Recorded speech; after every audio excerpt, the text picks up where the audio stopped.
Tonight on the World News, Nigeria beat Egypt 4-2 in third place match at AFCON 2025. Revamped Armed Forces Resettlement Center gets new commandant. Youth in Parliament demand 50% representation in national state assemblies. Plus, imminent shake-up await Nigeria's capital market as Securities and Exchange Commission raises operators' minimum capital base.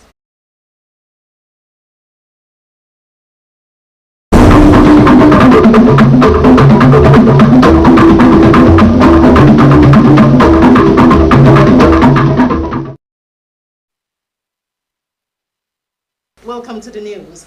The Super Eagles of Nigeria have beaten Pharaohs of Egypt 4-2 on penalties to win the bronze medal after both sides failed to score at full time. The next match, which is the finals, comes up tomorrow at 8 p.m. Nigerian time between host Morocco and Senegal. I have with me in the studios our reporter and correspondent, Sopriye Jaja, who is and had been on the field right here with me. Welcome. Thank you very much. Yes, I'm going to say that for the first time I saw you being emotional. Yeah. At a point you said, whether we win or not, let's just go on with the news. Absolutely. I knew that it affected you. Yes. Now, coming back to the man of the match, Nwabali, the goalkeeper. Yes. What would you say about that? Fantastic. And Stanley Nwabali has proven himself to be one of the best goalkeepers in this tournament. He plays in a small club, Chippa United, the South African Premier League. Many people felt that after the last African Cup of Nations, he would have gone to a bigger club, but he didn't go. He has come to this AFCON. He didn't concede any goal from the knockout stage to the finals. Even in the match against Morocco, he didn't concede the goal. So I think Stanley Nwabali, after this AFCON, will likely get a move to a bigger club outside Chippa United. He's done well. He's won the man of the match. He helped Nigeria win the bronze medal, and it's a good way to end the AFCON. So what are you going to say about the emotional feelings of Nigerians as we didn't make it to the finals? Well, we didn't make it to the finals, but we had a good team, and there's a possibility that with this performance, the coach of the Super Eagles, Eric Chell, will get a contract extension. The Nigerian Football Federation gave him a deadline of getting to the finals of the AFCON, but Nigeria didn't get to the finals, but they didn't also lose the match. They only lost on penalties, and they won their third place match. So I think that, give and take, Eric Chell will get a contract extension with the Nigerian Football Federation. So what's your last take? What are you going to say about the whole of the tournament and how it turned out to be? First, it has recorded the highest goals of such a tournament like the AFCON, tournaments that we had always hosted. And then what next? What do we have to look out for? Well, this is the best African Nations Cup in terms of organization, new facilities, 8 stadiums, beautiful cities. The next AFCON after this one will be held between 3 countries, Uganda, Tanzania, Tanzania, and Kenya will host the next African Cup of Nations. We hope that they can replicate the next AFCON in terms of facilities. Then for Nigeria, it's a building process. We'll see what happens. There's still a pending case between Nigeria and DR Congo with regards to the use of ineligible players. Yeah. We'll wait and see what happens. If it doesn't work for Nigeria, then we'll wait and see what happens in the CHAN and the next World Cup qualifiers. Now, talking about the 3 countries that are going to host, they are far apart. East African countries. Yeah, but how do you think that the coordination is going to be, considering that you have to travel from one country to another? You have air travel situations, you have visa approval situations, and things like that. That's the trending issue. The next World Cup is going to be held in 2026 this year between Mexico, US, and Canada. Yeah. The 2030 World Cup is going to be held between 5 countries: Uruguay, Argentina, Spain, Portugal, and Morocco. So that's the trend. The next African Cup of Nations is going to be held between Tanzania, Kenya, and Uganda. They're East African countries.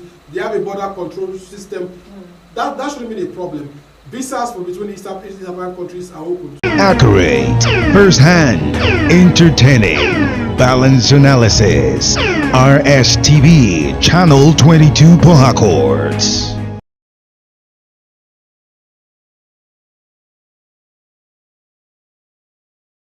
This is Rstv World News. We bring you world-class news, accurate, first-hand, entertaining, balanced analysis. Rstv, Channel 22 Port Harcourt. Continuing with more news, another refurbished and equipped health center has been handed over to the Amadiama community in Port Harcourt City local government area by the River State Primary Healthcare Management Board to cater to the health needs of residents. Melvin Jackson reports that the state-of-the-art equipment installed at the facility for efficient and effective healthcare services ranged from neonatal incubator, ultrasound scanning machines, stretcher and wheelchairs to laboratory testing machines with a well-furnished child delivery room. The report.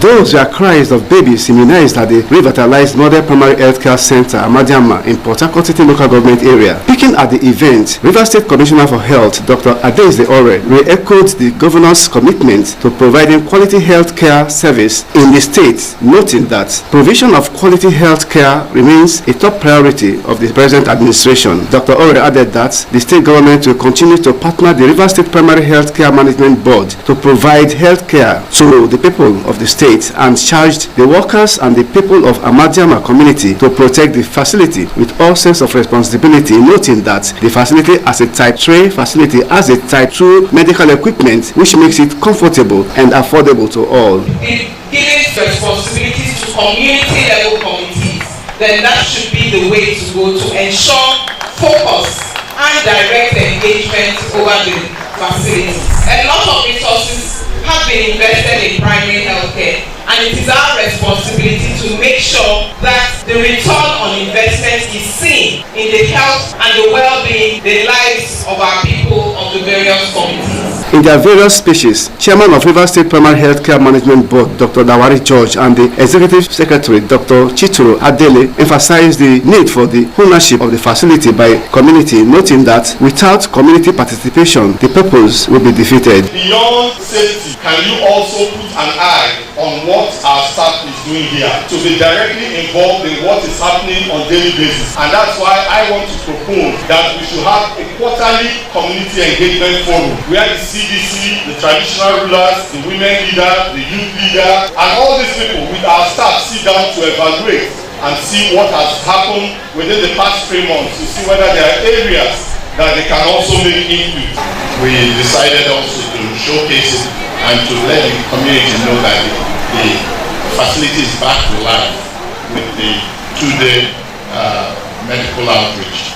So I want to invite the community to, when they go home today, because it continues until tomorrow, go and tell your family members. Including messages, Chairman of Port Harcourt City Local Government Council, Orwell Ihunda, and Chairman of Amadiama Council of Chiefs, Bethel Iringe, commended the board for their proactiveness, making sure of the revitalization of the facility becomes a reality, and assured that the facility will be put to good use and guarded jealously. Melvin Jackson, Rstv News. Air Vice Marshal Nemeka Ignatius Ilo has officially taken the reins of power as the Commandant of the Nigerian Armed Forces Resettlement Center, also called NAFRC. The Nigerian Air Force announced on X that the appointment follows a strategic reshuffle of senior officers directed by the Chief of the Air Staff, Air Marshal Sunday Kelvin Aneke. According to the report, the center, which hitherto served as a rehabilitation center for demobilized soldiers, is now a resettlement center equipped with vocational and skills acquisition facilities. The center also conducts the senior officers' entrepreneurship and management training. According to the ex-post, the redeployment is aimed at strengthening leadership effectiveness and advancing the mandate of the President and Commander-in-Chief of the Armed Forces of the Federal Republic of Nigeria, Bola Ahmed Tinubu. With less than a year to the 2027 general elections, Nigerian youth have launched a campaign to secure at least 50% of seats in the National Assembly and the State Houses of Assembly, describing their current representation as grossly inadequate and unsustainable for a country with a predominantly young population. The Youth in Parliament Forum, YIPF, an initiative of the House of Representatives Committee, on Youth in Parliament made the call in Abuja while unveiling its Take Action Campaign 2025, a nationwide program combining political mobilization with large-scale skills development. Director General of YIPF, Tony Nwolo, said the forum was engaging youth wings of all registered political parties to present a unified demand for increased youth inclusion in power or party leadership, candidate selection, and election of offices ahead of elective offices ahead of 2027. Nwolo, a former lawmaker and sponsor of the Not Too Young to Run Act, lamented the near absence of young people in Nigeria's legislature, warning that decisions affecting millions of youth were being taken without their input.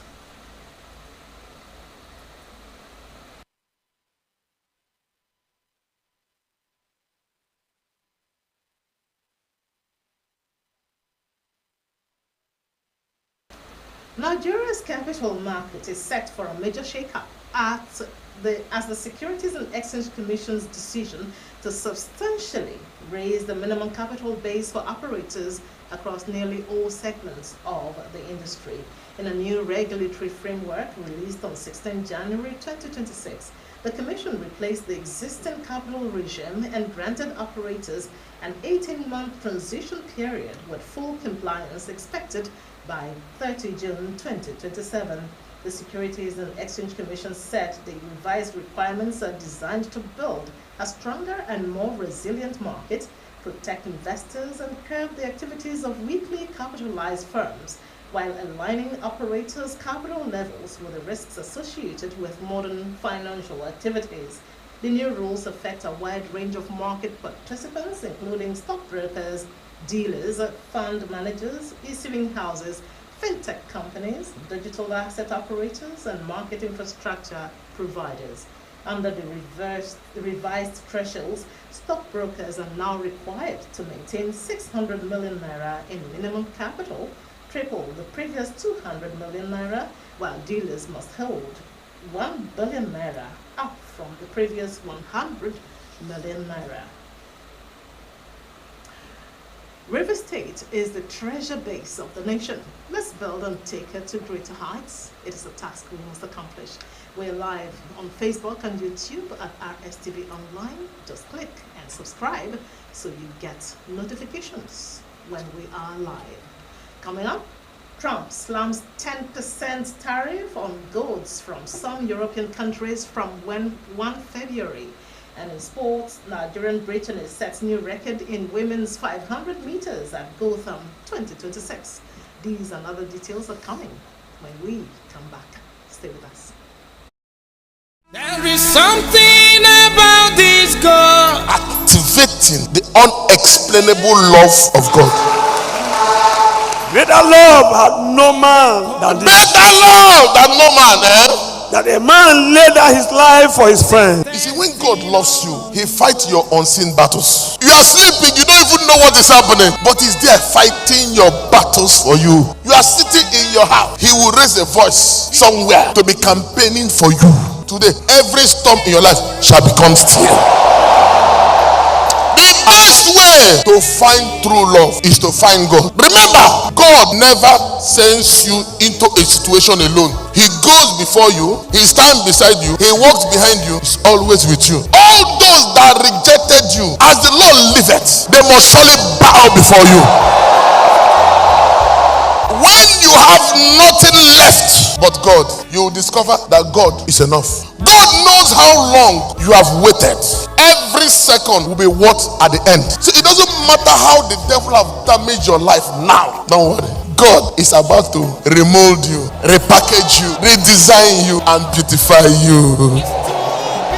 OPN, Dr. Jesus in action. Dr. Jesus in action. God is here.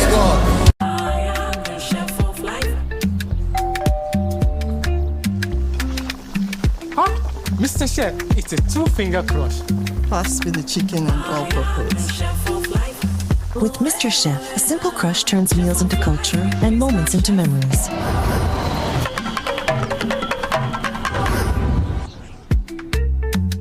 This is the true taste taste of home and culture.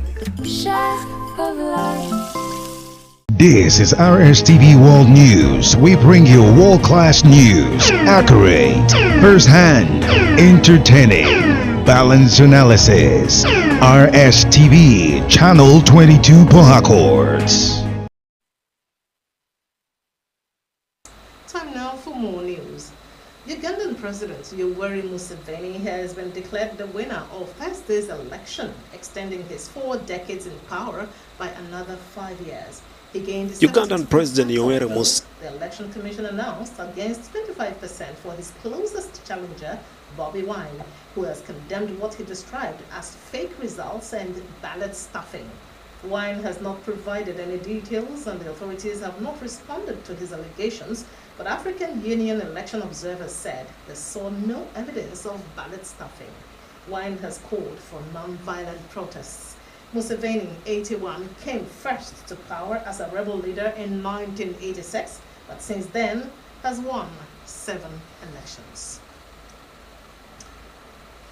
From the US, we got the story that Donald Trump has announced plans to hit the UK, Denmark, and other European countries with a 10% tariff on all or any goods exported to the US from 1 February. In a post on Truth Social, the US president said these will remain in place until such time as a deal is reached for the complete and total purchase of Greenland. Foreign reporters say this is a surprise announcement that has now injected a newfound sense of urgency into the issue of Greenland. Iran's supreme leader has for the first time publicly acknowledged that thousands of people were killed, some in an inhuman, savage manner, during protests. In a speech on Saturday, Ayatollah Ali Khamenei said thousands had been killed and blamed the US for the deaths. US President Donald Trump had recently urged Iranian demonstrators to keep protesting and threatened military intervention if security forces killed them. A violent response to the unrest has claimed 3,090 lives, according to the US-based Iranian human rights activist news agency HERNA, that with some activist groups putting the death toll far higher. The protests, which began on 28 December over the economy, have turned into calls for the end of the rule of Iran's supreme leader. The Iranian government has called the demonstrations riots backed by Iran's enemies. Now to football. News reaching our sports desk say, especially from AFCON, the Senegalese Football Federation has expressed strong concerns about how its national football team is being treated in Morocco ahead of Sunday's final against the country. In a statement issued on Saturday, the federation, known as FSF, criticized an alleged lack of security arrangements for the team's arrival in Rabat, problems with the team's accommodation, issues with the training facilities, and difficulties in obtaining a fair ticket allocation for its supporters. It called on the Confederation of African Football, CAF, and the local organizing committee to immediately take every corrective measure to guarantee respect for the principles of fair play, equal treatment, and security indispensable for the success of the celebration of African football. The Confederation said it was making its complaints public in the interest of transparency and to defend the interests of the Senegalese national team. While Morocco is bidding to end a 50-year wait for its second Africa Cup title, Senegal is also going for its second title since 2021. Now in athletics, Brittany Ogumokun rewrote Nigeria's athletics history on Friday after setting a new national record in the women's 500 meters at the NYC Gotham Cup 2026, clocking 1 minute 10 seconds to win a silver medal in her first race of the year. Ogumokun's time eclipsed the previous national mark of 1 minute 11:49 seconds set by Regina George in Bloomington in 2016, ending a decade-long wait for an improvement in the event and underlining the 35-year-old enduring quality on the international circuit. Ogumokun finished second behind America's Leah Anderson, who took gold in 1 minute 0958 seconds, with the Nigerian producing a composed and powerful run to secure her place in the record books. The new mark also surpasses Ogumokun's own previous personal best of 1 minute 12.62 seconds recorded in Boston in 2009, and moves her clear at the top of Nigeria's all-time list, ahead of Jennifer Adeze Edobi's 1 minute 13.66 seconds set in New York in 2016. The performance adds another highlight to Ogumokun's decorated career, having been among the athletes who represented Nigeria with distinction at the 2024 African Games in Ghana. And that record brings us to the end of tonight's news bulletin. Don't forget, River State is the treasure base of the nation. Let's build and take her to greater heights. It is a task we must accomplish. To end the news now, a recap of some of the major reports. At the AFCON 2025, Nigeria, just before this telecast, beat Egypt 4-2 on penalties to claim the third place. Air Vice Marshal Nnemeka Ignatius Ilo has officially taken the reins of power as Commandant of the Nigerian Armed Forces Resettlement Center. The redeployment is aimed at strengthening leadership effectiveness and advancing the mandates of the President and Commander-in-Chief of the Armed Forces of the Federal Republic of Nigeria, Bola Ahmed Tinubu. Nigerian youth have launched a campaign to secure at least 50% of seats in the National Assembly and State Assemblies, describing their current representation as grossly inadequate and unsustainable for a country with a predominantly young population.